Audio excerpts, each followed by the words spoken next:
కల్లు గీతా కార్మికుల ఐక్యత, కల్లు గీతా కార్మికుల ఐక్యత.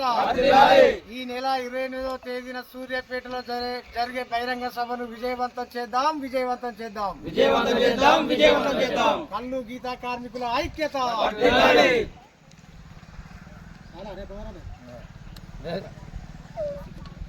సభ్యులతోటి ఈ నెల 28వ తేదీన సూర్యాపేట జిల్లా కేంద్రంలో తెలంగాణ కల్లు గీతా కార్మికుల సమస్యల మీద తెలంగాణ కల్లు గీతా కార్మిక సంఘం భారీ బహిరంగ సభ కార్యక్రమం నిర్వహించడం జరుగుతుంది. ఇట్టి కార్యక్రమం ఎంవి రమణ అధ్యక్షతన నిర్వహించడం జరుగుతుంది. ఇప్పుడున్న కాంగ్రెస్ ప్రభుత్వం అధికారంలోకి వచ్చి 2 ఏళ్ళు గడుస్తున్న కొత్త పెన్షన్లు గీతా కార్మికులకు అవకాశం ఇవ్వలేదు. అదేవిధంగా పాత పెన్షన్లు 2000 నుండి 4000కు వేస్తామని మేము అధికారంలోకి రాగానే తప్పకుండా మేము మాట నిలబెట్టుకున్నామని చెప్పి ఇప్పటికి కూడా గాలికి వదిలేసిన సందర్భం కనబడుతుంది. అదేవిధంగా తాటి చెట్టు మించలు పడి చనిపోయిన గీతా కార్మికులకు ఇప్పటికీ ఎక్స్గ్రేషియా 2 ఏళ్ళు గడిచిన ₹1 ఇవ్వలేదు.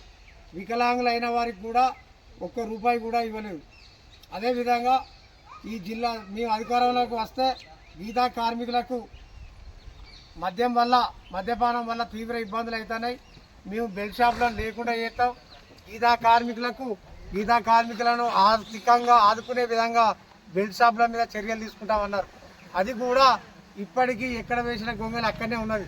అదేవిధంగా మాకు 5 ఎకరాల భూమి లేని గీతా కార్మికులకు సొసైటీలకు 5 ఎకరాల భూమి ఇస్తా అన్నారు.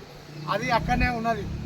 ఇలా చెప్పుకుంటూ పోతే చాలా సమస్యలు ఎక్కడెక్కడనే కుంటుబడి ఉన్నాయి. అదేవిధంగా మా గీతా కార్మికులకు ఐడెంటిటీ కార్డుల విషయంలో కూడా ఎక్సైజ్ శాఖ తీవ్ర నిర్లక్ష్యం చేస్తుంది. వాళ్ళకు కూడా తాళ్ళు ఎక్కుకుంటున్నా కూడా అర్హతలు ఉన్నా కూడా వాళ్ళకు ఐడెంటిటీ కార్డు ఇచ్చే పరిస్థితి కనబడని పరిస్థితి కనబడుతుంది. అంటే ఇట్లా ఎన్నో రకమైన సమస్యలు రాష్ట్రంలో నెలకొని ఉన్నాయి. వీటన్నిటి మీద రేపు అక్కడ మన సూర్యాపేటలో జరిగే బహిరంగ సభల గీతా కార్మికుల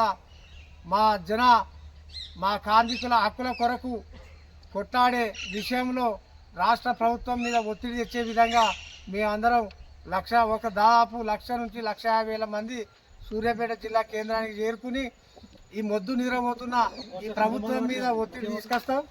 అదేవిధంగా గతంలో టీఆర్ఎస్ ప్రభుత్వం గీతా కార్మికులను నిర్లక్ష్యం చేసింది అని కాంగ్రెస్ ప్రభుత్వానికి అవకాశం ఇస్తే వాళ్ళు కూడా అదే రకంగా పోతారు. ఈ రేపు జరగబోయే సభల ఈ విషయం తెలుసుకోవాలి కాంగ్రెస్ ప్రభుత్వం, సీఎం రేవంత్ రెడ్డి గారు. అదేవిధంగా తెలంగాణ కల్లు గీతా కార్మిక కార్పొరేషన్ ఏర్పాటు చేసి దానిలో 1,000 కోట్ల రూపాయల నిధులు కూడా కేటాయిస్తామని చెప్పిండు. అది కూడా 2 ఏళ్ళు గడిచినా అది కూడా పట్టించుకోవట్లేదు. వీటన్నిటి మీద అక్కడ మన పెద్దలు మాట్లాడతారు. దీని విషయంలో మన కల్లు గీతా కార్మికులు పెద్ద ఎత్తున మనకు అక్కడికి రావాల్సిందిగా మీ అందరికీ ఈ సందర్భంగా విజ్ఞప్తి చేయడం జరుగుతుంది. కల్లు గీతా కార్మికుల ఐక్యత, కల్లు గీతా కార్మికుల ఐక్యత. సూర్యాపేటలో జరిగే బహిరంగ సభను విజయవంతం చేద్దాం, విజయవంతం చేద్దాం, విజయవంతం చేద్దాం, విజయవంతం చేద్దాం.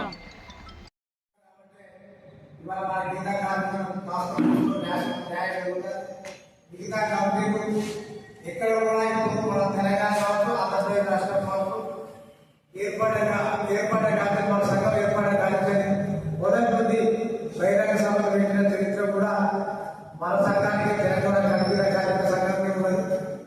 అయితే మన నాయకులు ధర్మవిషయం కావచ్చు, అదేవిధంగా దేశీ మలయ కావచ్చు, అప్పుడున్న వివిధ నాయకులు వాళ్ళు మన సర్దార్ కావచ్చు, మన తాతల స్ఫూర్తితో కావచ్చు, మనకు జరిగిన అన్యాయాల మీద, మనకు జరుగుతున్న అన్యాయాల మీద, మన సమస్యల మీద కొట్లాడి అప్పుడున్న ప్రభుత్వాలను తీసుకుని మనకున్న కల్లు గీతా కార్మికుల సమస్యల మీద కొట్లాడి ఆస్తో కూర్చో పెన్షన్లు ఎక్స్గ్రేషియా అవన్నీ మనం ఇవాళ దక్కించుకున్నామంటే దానికి ప్రధాన కారణం మన తెలంగాణ కల్లు గీతా కార్మిక సంఘం అని ఈ సందర్భంగా అయితే ఇక్కడ మనకు